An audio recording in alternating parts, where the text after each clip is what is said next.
There is a moment in every human life when the world suddenly stops responding the way it used to.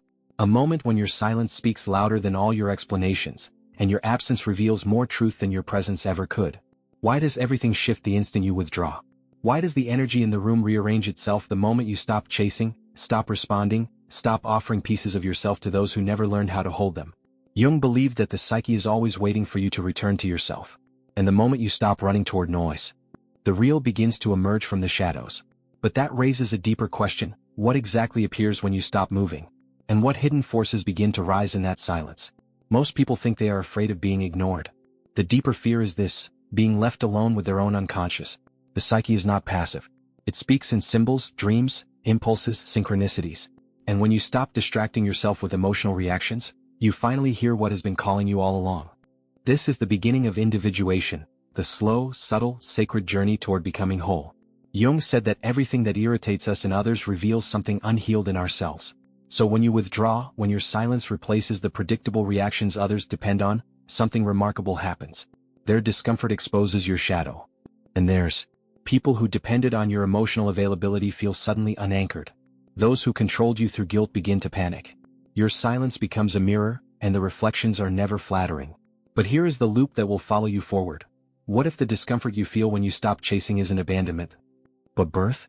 The human psyche does not see people as they are. It sees them as symbols, carriers of forgotten emotions, childhood wounds, and unmet needs. This is projection. And projection only survives when you play the role assigned to you. The rescuer. The listener. The always available presence. The one who answers immediately even when exhausted. The one who smiles while drowning. But the day you withdraw, the projection collapses. People become irritated, confused, even threatened, not because you did anything wrong, but because you stopped feeding the internal story they cast you in. And now, without your reactions, they are forced to face themselves. Jung once wrote, "We meet ourselves time and time again in 1,000 disguises.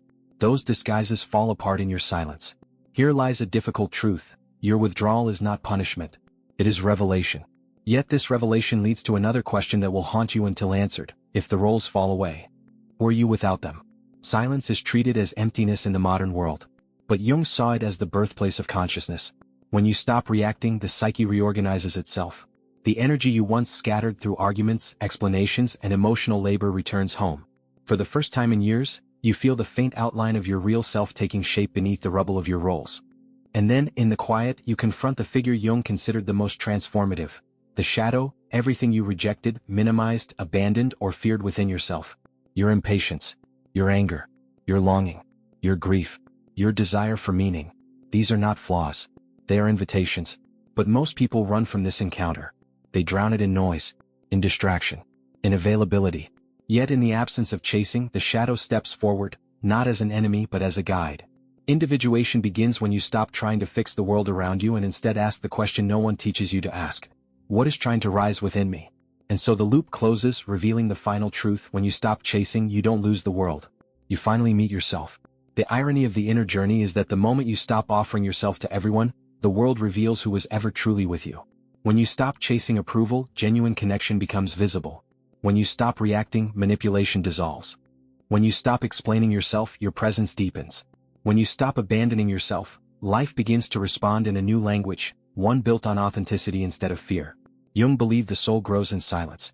Not in isolation of despair, but in the sacred solitude where the unconscious finally feels safe enough to speak. And in that quiet, something extraordinary emerges. A self that belongs to you. Whole. Undivided. Unafraid. This is the moment when what is real finally shows up, because you stopped running long enough for it to find you. So ask yourself right now, are you ready to stop chasing? Are you ready to face the version of you that waits in the dark? Are you willing to lose what is not meant for your evolution, to finally receive what is? If this journey spoke to you, if something inside you recognized a forgotten truth, then take a breath, pause for a moment, and let it settle.